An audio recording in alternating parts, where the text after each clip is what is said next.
कैलाश जी, गुजरात में तो नमस्कार कैलाश जी, गुजरात में तो इतिहास रच दिया, लेकिन हिमाचल में क्या हो गया? कांग्रेस 40, आप 25 पे अटक गए। कैलाश जी 25 पे रह गई है। आपके एक तिहाई विधायक बागी हो गए थे। आपको तो बागियों को हैंडल करने का पुराना आपके पास एक्सपीरियंस है कैलाश जी। क्या आप स्टैंड अप इंडिया योजना के तहत 1 करोड़ का लोन लेकर अपना खुद का बिजनेस शुरू करना चाहते हैं? तो फ्रीडम ऐप को डाउनलोड करें और इसकी पूरी जानकारी अभी प्राप्त करें।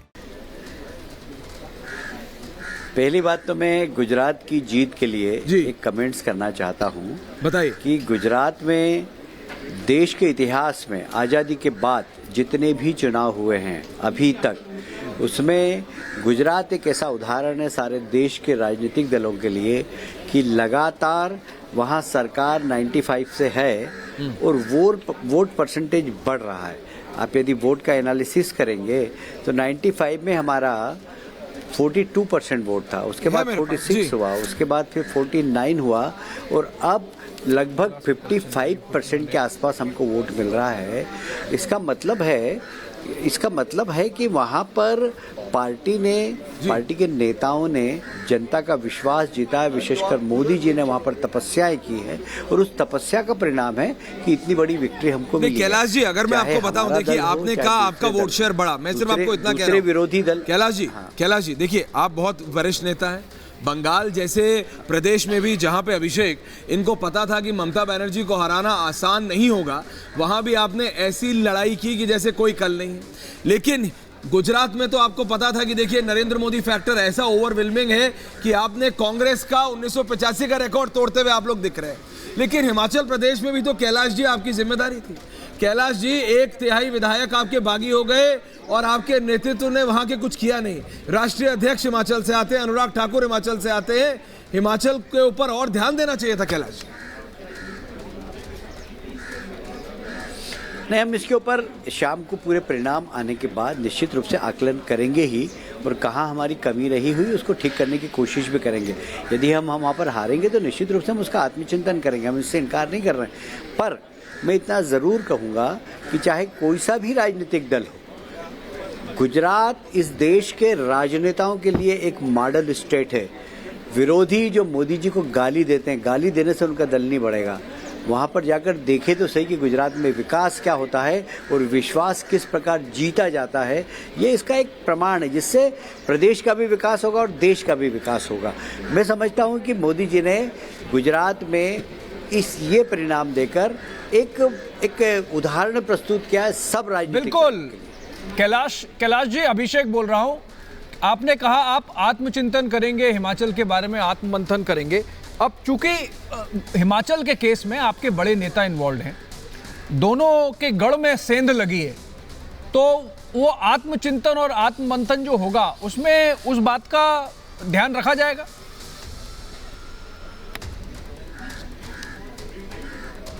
नहीं, वो तो देखिए मैं कह रहा हूँ कि हार हो या जीत हो, हम लोग बैठते जरूर हैं, विचार जरूर करते हैं। हमारी कहीं पर कमी हुई तो हम उसको ठीक करने की कोशिश भी करेंगे। हम इससे इनकार नहीं करेंगे। न हार में न जीत में किंचित अविचलित में, अटल जी का बड़ा बढ़िया संदेश था वो। तो अटल जी, फिर भी हम हमेशा हर चीज से सीखते हैं, और हार से भी सीखते हैं और जीत से भी। नहीं, ऐसा नहीं है। हम सबके लिए जिम्मेदारी लेंगे। यदि हार हमारी होगी वहाँ पर तो हम उसकी जिम्मेदारी लेंगे। कैलाश जी, आप इसको हार की तरह देखिए, सीटों में कैलाश जी बहुत फर्क है, सीटों में बहुत फर्क है, लेकिन जो वोट परसेंटेज दिखा रहा है आपका हिमाचल में वो बिल्कुल कांग्रेस के लगभग समान है। यानी 43% के करीब कांग्रेस और बीजेपी को वोट पड़े हैं, लेकिन आपकी सीटों में अंतर जो है वो तकरीबन 14 का दिख रहा है। आपको लग रहा है कि एक ऐसी पार्टी जो अपने बूथ मैनेजमेंट के लिए जानी जाती है, सीट मैनेजमेंट के लिए जानी जाती है, आप लोगों ने कमी थोड़ी छोड़ दी हिमाचल में? देखिए, हिमाचल नहीं, मैं पिछली बार मध्य प्रदेश के चुनाव का भी आपको उदाहरण देना चाहता हूँ। मध्य प्रदेश में हम हार गए थे पिछली बार, पर हमारा वोट परसेंटेज ज़्यादा था कांग्रेस से। कई बार कुछ इस प्रकार के सीट्स होती है जहाँ पर बहुत ज़्यादा वोट मिल जाते हैं और कई बार हार जीत बहुत कम वोट से होती है। तो हिमाचल प्रदेश ऐसा प्रदेश है जहाँ पर छोटी छोटी विधानसभाएं, 60,000 70,000 वोट की विधानसभा है। तो कहीं पर हमारा उम्मीदवार 10,000 से जीता, कहीं कांग्रेस का 500 से जीता है। उससे उन सीटों की संख्या बढ़ जाती है, पर वोट परसेंटेज यदि हम देखें तो वहाँ पर हम लोकप्रिय सरकार है। लेकिन कैलाश जी, जो इन प्रिंसिपल प्रॉब्लम है ना, मेरे को वो सिर्फ ये है, जनता ने हमें 45% इलेक्शन मशीनरी की तरह आप लोग फाइट करते हैं। समीकरण में नंबर्स में आपने भी मध्य प्रदेश से तुलना की, प्रहलाद जी आए थे, प्रहलाद जी ने भी की, क्योंकि आप दोनों स्टेट से आते, मैं समझता हूं। लेकिन इन प्रिंसिपल मेरे को दिक्कत यह है कि बीजेपी 2013 के अपने इलेक्शन कैंपेन से लेके आज तक हर एक इलेक्शन को एक मशीनरी की तरह लड़ती है। आपके शीर्षतम नेताओं को यह पता लग गया था अभिषेक की 1/3 इनके बागी नेता हो रहे हैं। मैं नहीं कह रहा किसने किससे बात की, जग जाहिर बात थी। आपके राष्ट्र 3 खेमे खुले आ गए थे। शांता कुमार जी का खेमा अभी भी एक्टिव है, धूमल जी का खेमा आ गया, वहां से नड्डा जी के सपोर्टर्स आ गए, भाई राष्ट्रीय अध्यक्ष ऑब्वियसली आएंगे। उसमें क्या हुआ, बीजेपी को यह नुकसान हुआ कि आप 25 साल 27 साल 30 साल बाद भी आप टक्कर दे रहे हैं, लेकिन जीतते जीतते हार रहे हैं। वोट शेयर आपका 0.1 कम है, लेकिन आपके अपनों ने आपको हरा दिया, गैरों में कहां दम था। दिक्कत यह है कैलाश जी।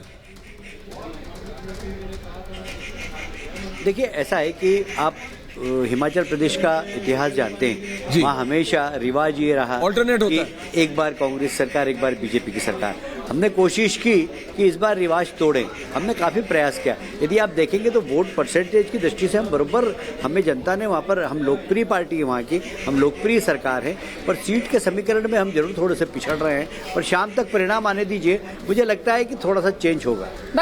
कैलाश विजयवर्गीय जी, 2021 में बाईपोल हुआ था हिमाचल में, सबने उसके नतीजे देखे थे। इसका सीधा सीधा मतलब है कि भाजपा ने उससे नहीं सीखा। आपको लगा कि मोदी फैक्टर के ऊपर ही आप ये पूरा इलेक्शन ले जाएंगे। आप ये बात मानिए, मंडी की जो लोकसभा सीट थी और तमाम जो बाईपोल्स थे, उससे सीधा सीधा इंडिकेशन था। उसके बाद जो आपके चीफ मिनिस्टर है, उन्होंने भी इस तरह का एक बयान दिया था कि भाई महंगाई हमारी गलती नहीं है, वो तो केंद्र की गलती। तो कुल मिलाकर गलतियां हैं भाजपा की, आपको ये बात माननी पड़ेगी और आप रिवाज नहीं बदल पाए। प्रधानमंत्री मोदी हर समय कितनी हेवी लिफ्टिंग करेंगे?